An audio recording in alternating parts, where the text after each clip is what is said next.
কোটিপতি ছেলেটি বলল, খাবার দেব, কিন্তু রুমে চলো। গরিব মেয়েটি ভাবতেও পারেনি এরপর যা হলো। বন্ধুরা, এটি উত্তরপ্রদেশের একটি সত্য ঘটনা, যেখানে বারাণসীর অসিঘাটের সিঁড়িতে সন্ধে ধীরে ধীরে নামছিল। গঙ্গা মায়ের আরতির প্রস্তুতি চলছিল। সবকিছু এত পবিত্র, এত দিব্য ছিল যে মনে হচ্ছিল এখানে দুঃখ টিকতেই পারে না।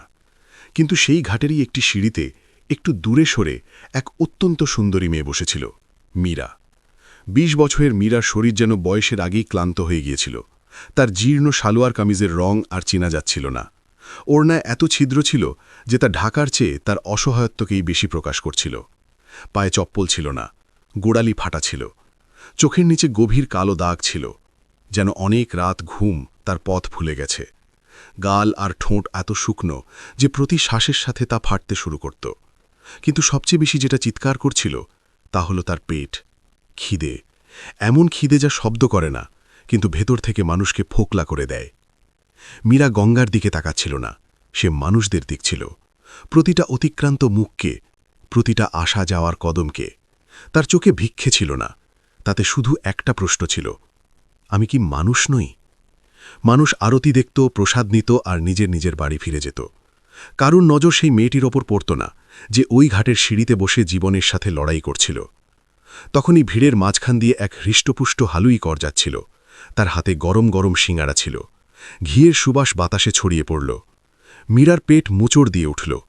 তার আঙুলগুলো অজান্তেই গুটিয়ে গেল। হালুইকর একটা শিঙাড়া তুলল আর পাশে বসে থাকা একটা কুকুরের দিকে ছুড়ে দিল।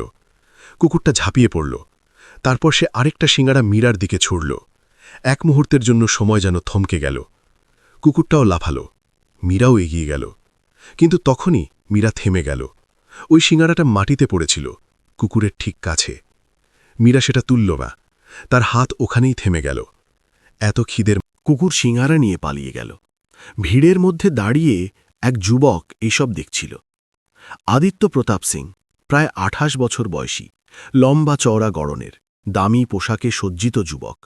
বেনারসের এক পুরনো ধনী পরিবারের ওয়ারিশ। শহরে রুহানি রসোই নামে তার একটা বড় হেরিটেজ রেস্তোরাঁ ছিল। টাকার কোনো অভাব ছিল না, নাম ছিল, পরিচিতি ছিল, কিন্তু তার ভেতরে কোথাও একটা শূন্যতা ছিল, যা কোনো সম্পদ পূরণ করতে পারেনি। সে প্রায়ই সন্ধ্যায় ঘাটে আসত, শান্তির খোঁজে। আজ তার নজর মীরার ওপর আটকে গিয়েছিল। সে দেখল খিদের জ্বালায় ছটফট করা মেয়েটি আর মাটিতে পড়ে থাকা শিঙারা, এবং সেটা না তোলার সাহস। আদিত্যের চোখে এক অদ্ভুত উজ্জ্বলতা এলো। সে ভিড় ঠেলে মীরার দিকে এগিয়ে গেল। মীরা যখন সামনে একটা লোককে দাঁড়িয়ে থাকতে দেখল, তখন ভয় পেয়ে গেল। সে নিজের পা গুটিয়ে নিল। তার মনে হলো হয়তো এও কোনো খোঁটা দিতে এসছে, বা পুলিশ হবে যে তাকে এখান থেকে তাড়িয়ে দেবে। কিন্তু আদিত্য পকেট থেকে টাকা বের করল না। সে তার সামনে হাঁটু গেড়ে বসল আর খুব নরম গলায় জিজ্ঞেস করল, খিদে পেয়েছে? মীরা কিছু বলল না, শুধু তার চোখের দিকে তাকিয়ে থাকল, ভীত সন্ত্রস্ত হয়ে। আদিত্য পুনরায় বলল, আমি তোমাকে খাবার খাওয়াতে পারি, কিন্তু একটা শর্ত আছে। শর্ত শব্দটা শুনেই মীরার বুক ধক করে উঠল। গরিবদের দুনিয়ায় শর্তের মানে প্রায়ই একটাই হয়। তার মুষ্টি শক্ত হয়ে গেল। আদিত্য হয়তো তার ভয়টা বুঝে ফেলল। সে সঙ্গে সঙ্গে হাত জোড় করে নিল। ভুল বুঝো না, সে বলল, আমি বিনামূল্যে খাবার দেব না। মীরার শ্বাস আটকে গেল। তোমাকে আমার সাথে যেতে হবে। আদিত্য শান্ত স্বরে বলল, আমার রেস্তোরাঁয় কাজ করতে হবে, বিনিময়ে খাবার পাবে, থাকার জায়গা পাবে আর পরিশ্রমের সম্মান। সে এক মুহূর্ত থেমে বলল, ভিক্ষে করে পেট ভরবে নাকি কাজ করে মাথা উঁচু করবে? সিদ্ধান্ত তোমার। মীরা স্তম্ভিত হয়ে গেল। আজ পর্যন্ত মানুষ তাকে করেন দিয়েছে, গালি দিয়েছে, অবজ্ঞা করেছে, কিন্তু সে বলল, নিয়ত পরিষ্কার থাকলে পাথরও কারিগরি শিখে নেয়। মীরা ধীরে ধীরে উঠল। তার পা টলছিল আর সে আদিত্যের কালো চকচকে গাড়ির দিকে এগিয়ে গেল। কালো গাড়িটি ঘাটের ভিড় থেকে বেরিয়ে সরু গলিতে মোড় নিল। মীরা পেছনের সিটে গুটিসুটি মেরে বসেছিল। জানালা দিয়ে বাইরে ছুটতে থাকা বেনারসকে দেখছিল। বাড়ির দেওয়াল, ছোট মন্দির, জ্বলতে থাকা প্রদীপ আর রাস্তার ধারে ঘুমন্ত মানুষ। তার হৃৎপিণ্ড দ্রুত ধকধক করছিল। এটা ভয়ের ধরফড়ানি ছিল নাকি আশার, তা সে নিজেও জানত না। তার হাত নিজের কোলের ওপর শক্ত করে ধরা ছিল, যেন একটু ঢিল দিলেই সব কিছু ভেঙে যাবে। ড্রাইভার আয়না দিয়ে একবার মীরাকে দেখল আর নাক কুচকাল। আদিত্য সেটা দেখে নিল। সোজা রেস্তোরাঁয় চলো, সে শান্ত কিন্তু পরিষ্কার গলায় বলল। কিছুক্ষণের মধ্যেই গাড়িটি এক পুরনো হাভেলির সামনে থামল। উঁচু ফটক, হলুদ আলো আর ভেতর থেকে আসা মশলার সুবাস। এটা রুহানি রাসোই ছিল, যেখানে এলাচ, জাফরান আর দেশি ঘিয়ের গন্ধ বাতাসে ভেসে বেড়াত। মীরা গাড়ি থেকে নামল, কিন্তু তার নিজের পায়ের ওপর ভরসা ছিল না। এত পরিষ্কার জায়গা, এত সাজগোজ করা লোক, আর সে নিজে ছেঁড়া কাপড়, উস্কো খুস্কো চুল, নিচু নজর। আদিত্য তার পাশাপাশি চলল, কোনো তাড়াহুড়ো ছাড়া, কোনো দূরত্ব না রেখে। ভেতরে পা রাখতেই রান্নাঘরের কর্মীরা থমকে গেল। কেউ ফিসফিস করল, কেউ প্রশ্নবোধক দৃষ্টিতে তাকাল। ম্যানেজার এগিয়ে এলো। তার কণ্ঠে সংকোচ আর অস্বস্তি ছিল। স্যার, এ তো ভিখারিনী। রান্নাঘরের মাঝখানে আদিত্যের হাঁটা থামল। সে ম্যানেজারের দিকে তাকাল। এ ভিখারিনী ছিল। সে ঠান্ডা কিন্তু দৃঢ় স্বরে বলল, এখন এখানে কাজ করবে। রান্নাঘরে পিনপতন নিস্তব্ধতা নেমে এলো। কাকি? আদিত্য রান্নাঘরের এক কোণে দাঁড়িয়ে থাকা এক বয়স্কা মহিলাকে ডাকল। একে স্নান করার জন্য নিয়ে যাও, পরিষ্কার কাপড় দাও আর পেট ভরে খেতে দাও। মীরার যেন নিজের কানকে বিশ্বাস হচ্ছিল না। কাকি মীরার হাত ধরল, সেই হাত যা বছরের পর বছর কেউ ধরেনি, ভয় ছাড়া, ঘৃণা ছাড়া। স্নান করার পর মীরা যখন বাইরে এলো, তখন তার গায়ে একটা পুরনো কিন্তু পরিষ্কার গোলাপি সালোয়ার কামিজ ছিল। তার ভেজা চুল কাঁধের ওপর ছিল। আয়নায় সে নিজেকে দেখল তো এক মুহূর্তের জন্য থমকে গেল। ধুলো আর খিদের নিচে যে মুখটা চাপা পড়েছিল তা ধীরে ধীরে ফুটে উঠছিল। শ্যামলা কিন্তু সজীব, ক্লান্ত কিন্তু সুন্দরী।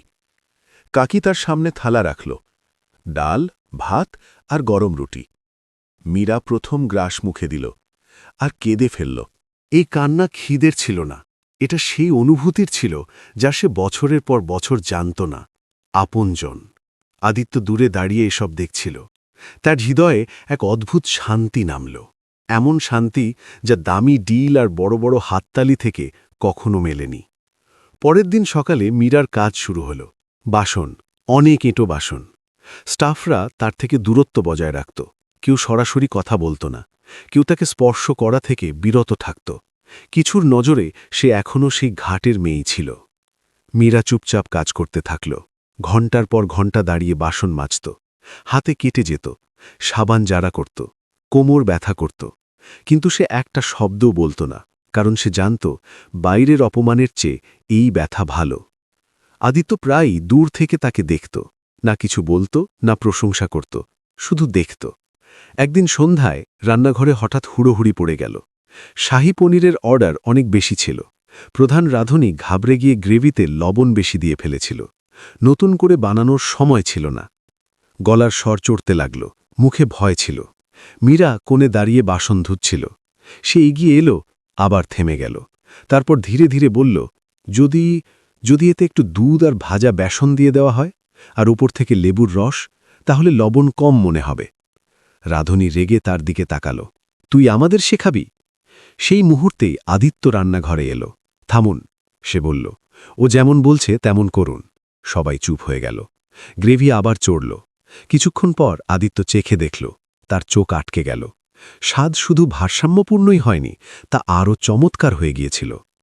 তুমি এটা কি করে জানলে? আদিত্য মীরাকে জিজ্ঞেস করল। মীরা নজর নিচু করে নিল। আমার মা যখন কখনো লবণ বেশি হয়ে যেত, তখন এভাবেই ঠিক করত। দারিদ্র্য শিখিয়ে দেয় বাবু, খাবার ফেলা নয়, শুধরানো। সেই দিনের পর মীরার কাজ বদলে গেল। এখন সে সবজি কাটত, মশলা তৈরি করত, রান্নাঘরের হৃৎপিণ্ড হয়ে উঠছিল। এক বৃষ্টির দুপুরে রেস্তোরাঁ খালি ছিল। মীরা মশলার কৌটো পরিষ্কার করছিল। আদিত্য কাছে এসে দাঁড়াল। তুমি পড়তে জানো? মীরা মাথা নাড়ল। না। তাহলে মশলা কিভাবে চেনো? মীরা একটা কৌটো তুলল, চোখ বন্ধ করল, গভীর শ্বাস নিল। ঘ্রাণ থেকে প্রতিটা মশলার নিজের গল্প থাকে, ঠিক যেমন প্রতিটা মানুষের। আদিত্য তার দিকে তাকিয়েই রইল। সেই মুহূর্তেই সে বুঝতে পারল মীরা সাধারণ ছিল না। বৃষ্টির ফোঁটা জানালা দিয়ে ভেতরে আসছিল। আদিত্যের হাত অজান্তেই মীরার হাত স্পর্শ করল। মীরা শিউরে উঠল, চোখ মিলল, আর সেই নীরবতায় এমন কিছু নেমে এলো যার জন্য শব্দের প্রয়োজন ছিল না। সময় নিজের গতিতে চলছিল। রুহানি রাসোই এখন শুধু একটা রেস্তোরাঁ ছিল না, তার পরিচিতি পাল্টাচ্ছিল। মানুষ স্বাদের প্রশংসা করত, মশলার সুবাস নিয়ে আলোচনা করত, এবং নাম না নিয়ে সেই নতুন হাতের কথা বলত যে খাবারে কোনো এক অন্য আত্মা ভরে দিয়েছিল। মীরা এখন আর শুধু রান্নাঘরে কাজ করা মেয়ে ছিল না, সে রোজ সকালে সবার আগে আসত, মশলা হাতে নিয়ে তার সুবাস চিনত। সবজি কাটার সময় তার মুখে এক আলাদা আভা থাকত, যেন প্রথমবার জীবন তাকে আপন করে নিয়েছে। আদিত্য এসব দেখত, কখনো দূর থেকে, কখনো চুপচাপ পাশে দাঁড়িয়ে। তাদের দুজনের মধ্যে কথা কম ছিল, কিন্তু নীরবতা গভীর ছিল। একে অপরের উপস্থিতিই যথেষ্ট মনে হতো। কিন্তু প্রতিটি আলোর পেছনে কোনো না কোনো ছায়া থাকে। আদিত্যের মা সুমিত্রা দেবী পুরনো চিন্তাধারা, উঁচু নাক আর খানদানি ইজ্জত নিয়ে অটল। যখন তিনি এই খবর পেলেন যে তার ছেলে ঘাটের এক মেয়েকে রেস্তোরাঁয় কাজ দিয়েছে এবং তার সাথে একটু বেশিই জড়িয়ে পড়ছে, তখন তার মন তোলপাড় হয়ে গেল। তিনি কিছু বললেন না, শুধু দেখলেন আর অপেক্ষা করলেন। সেই দিনটি খুব বড় দিন ছিল। রুহানি রাসোইতে শহরের বড় বড় লোক এসেছিল, মেয়র, ব্যবসায়ী, প্রভাবশালী পরিবার। হলঘর আলোয় ভেসে যাচ্ছিল। মিয়া সেদিন বিশেষ বেনারসি থালি তৈরি করেছিল। তার হাত কাঁপছিল, কিন্তু মনে গর্ব ছিল।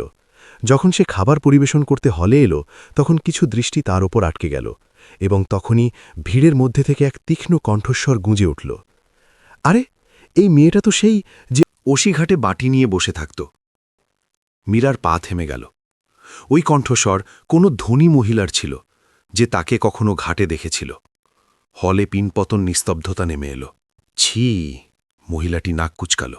আদিত্য, তুমি একটা ভিখারিনীর হাতের খাবার আমাদের খাওয়ালে, আমাদের ধর্ম নষ্ট করে দিলে। মীরার মনে হলো যেন পায়ের নিচ থেকে মাটি সরে গেল। সবার দৃষ্টি তার ওপরই ছিল, কারো চোখে ঘৃণা, কারো চোখে বিস্ময়, কারো মুখে নীরবতা। সুমিত্রা দেবী এগিয়ে এলেন। তার মুখ কঠোর ছিল, চোখে রাগ আর লজ্জা। তিনি এক মুহূর্তেও থামলেন না এবং জোরে মীরার গালে এক থাপ্পড় মারলেন। সবার সামনে থেকে বেরিয়ে যায় এখান থেকে। তার গলা কাঁপছিল না। আশ্রয় দিলাম আর তুই আমাদের নাক কাটালি? মীরার গাল জ্বলছিল, কিন্তু তার চেয়ে বেশি জ্বলছিল তার হৃদয়। সে কিছু বলল না, না সাফাই দিল, না চোখের জল আটকাল। শুধু ধীরে ধীরে নিজের অ্যাপ্রন খুলল এবং কাউকে না দেখে বাইরে বেরিয়ে গেল। বাইরে বৃষ্টি শুরু হয়ে গিয়েছিল। মীরা সেই বৃষ্টির মধ্যেই দৌড়ে চলে গেল, সেই অন্ধকারের দিকে, যেখান থেকে সে এসেছিল। আদিত্য সেই সময় অফিসে ছিল। যখন সে শোরগোল শুনে বাইরে এলো, হল শান্ত ছিল। মীরা সেখানে ছিল না। পুরো ঘটনা শুনতেই তার ভেতরে কিছু ভেঙে গেল। সে সোজা তার মায়ের সামনে দাঁড়াল। আপনি ওকে নয়, আমার হৃদয়ে থাপ্পড় মেরেছেন। সুমিত্রা দেবী কিছু বলার আগেই আদিত্য বলে উঠল, ও ভিখারিনী ছিল না, ও এই রসইয়ের অন্নপূর্ণা ছিল। সে এক গভীর শ্বাস নিল। যদি ও এই ঘরে না থাকে, তবে আমিও থাকব না। সেই রাতে আদিত্য আর কোনো তর্ক করল না। সে নিজের গাড়ি নিয়ে বেরিয়ে পড়ল। বৃষ্টি থামার নাম নিচ্ছিল না। প্রতিটা ঘাট, প্রতিটা গলি, প্রতিটা মন্দির। মীরা কোথাও ছিল না। তার বুক বসে যাচ্ছিল। সে কি তাকে চিরকালের জন্য হারিয়ে ফেলল? রাত 2টো বেজে গিয়েছিল। ক্লান্ত, ভেঙে পড়া আদিত্য ওসিঘাটে পৌঁছল, সেই জায়গায় যেখানে সে মীরাকে প্রথমবার দেখেছিল। একটা গাছের নিচে কেউ বসেছিল, ভেজা, কাঁপছে এমন কেউ। মীরা। সে নিজের মাথা হাঁটুর মধ্যে লুকিয়ে রেখেছিল। সে কাঁদছিল না, শুধু নিস্তব্ধ ছিল। আদিত্য দৌড়ে তার কাছে পৌঁছল, নিজের কোট খুলে তার কাঁধে দিয়ে দিল। মীরা, সে ডাকল। মীরা ধীরে ধীরে মাথা তুলল।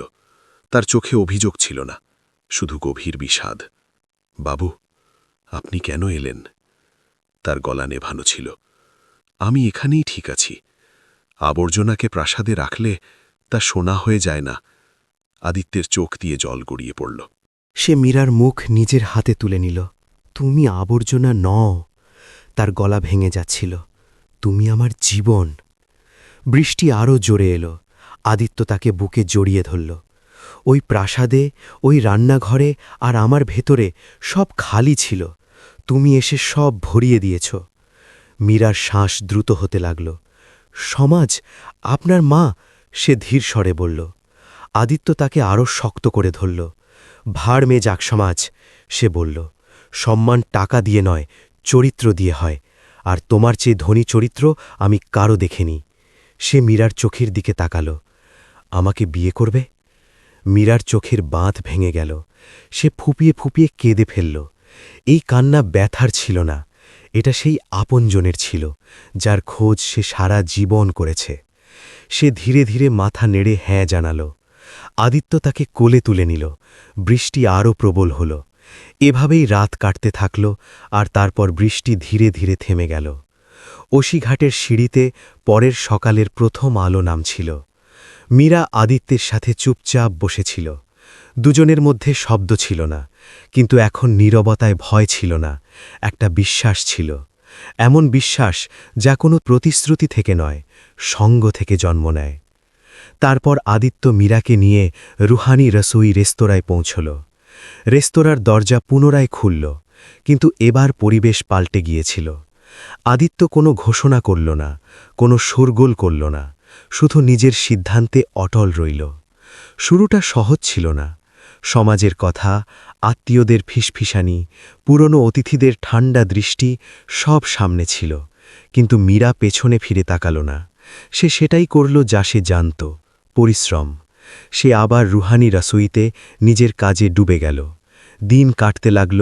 মীরার পরিশ্রম, তার শান্ত স্বভাব আর আদিত্যের চোখে তার জন্য বাড়তে থাকা। ঘাটে বসে থাকা বাচ্চারা, ক্ষুধার্ত চোখ, সেই চোখ যা একসময় তার ছিল।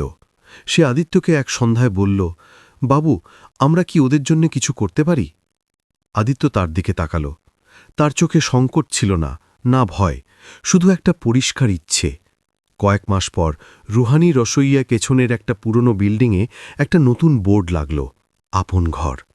এটা কোনো আশ্রম ছিল না, এটা একটা শুরু ছিল।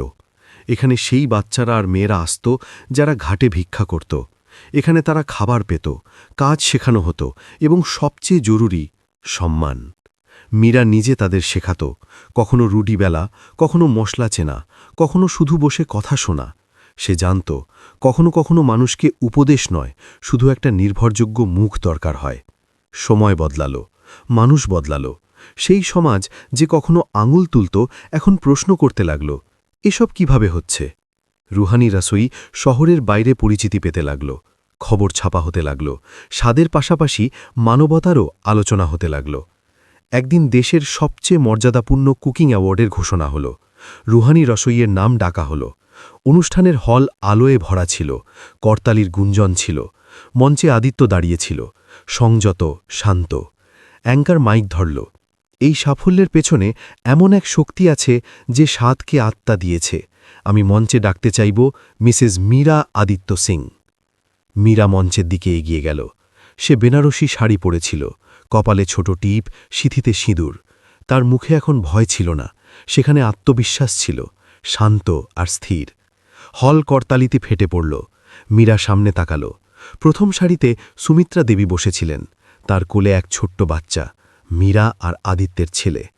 তাদের চোখে এখন কঠোরতা ছিল না, সেখানে গর্ব ছিল। মীরা মাইক ধরল। তার গলা প্রথমে হালকা কাঁপল, তারপর সামলে নিল। মীরা গভীর শ্বাস নিল। আপনি জানেন আসল ধনী হওয়া কি? আদিত্য তার দিকে তাকাল। যখন মানুষের কাছে অন্য কারোর জন্য জায়গা থাকে। মীরা বলল, বাইরে গঙ্গা শান্ত বয়ে যাচ্ছিল, ঘাটে আবার সন্ধে নামার সময় হয়ে গিয়েছিল, কিন্তু এখন কোথাও কোনো মেয়ে খিদের আওয়াজ চেপে বসেছিল না, অন্তত এই গল্পে। কারণ কেউ সেদিন শুধু খাবার দেয়নি, কেউ মানুষকে মানুষ মনে করেছিল। বন্ধুরা, এই গল্পের সবচেয়ে বড় শিক্ষা এটাই যে মানুষের আসল পরিচয় তার পরিস্থিতি দিয়ে নয়, তার আত্মসম্মান, পরিশ্রম আর চরিত্র দিয়ে হয়। ভিক্ষা দেওয়া সহজ, কিন্তু কাউকে কাজ, বিশ্বাস আর সমতা দেওয়া, সেটাই হলো মানবতা, যা জীবন বদলে দেয়। মীরার মতো অগণিত জীবন আমাদের আশেপাশে আছে, যারা শুধু দয়া নয়, একটা সুযোগের অপেক্ষায় থাকে। যদি নজর বদলে যায়, তবে ভাগ্যও বদলে যেতে পারে। এখন আপনাদের কাছে একটা প্রশ্ন, যদি আপনার সামনে কোনো মীরা বসে থাকে, তবে আপনি তাকে কয়েন দেবেন নাকি তার হাত ধরে তাকে দাঁড়ানোর সুযোগ দেবেন? নিজের মতামত কমেন্টে সত্যিকারের মন থেকে অবশ্যই লিখবেন। আর যদি এই গল্প আপনার হৃদয় ছুঁয়ে থাকে, আপনার চিন্তাধারাকে নাড়া দিয়ে থাকে, তবে এই ভিডিওটি অবশ্যই লাইক করবেন, আপনার বন্ধু এবং পরিবারের সাথে শেয়ার করবেন, যাতে মানবতার এই কথা আরও দূর পর্যন্ত পৌঁছায়। আর এমনই সত্যিকারের আবেগের গল্পের জন্য চ্যানেল সাবস্ক্রাইব করতে ভুলবেন না। দেখা হবে পরের ভিডিওতে।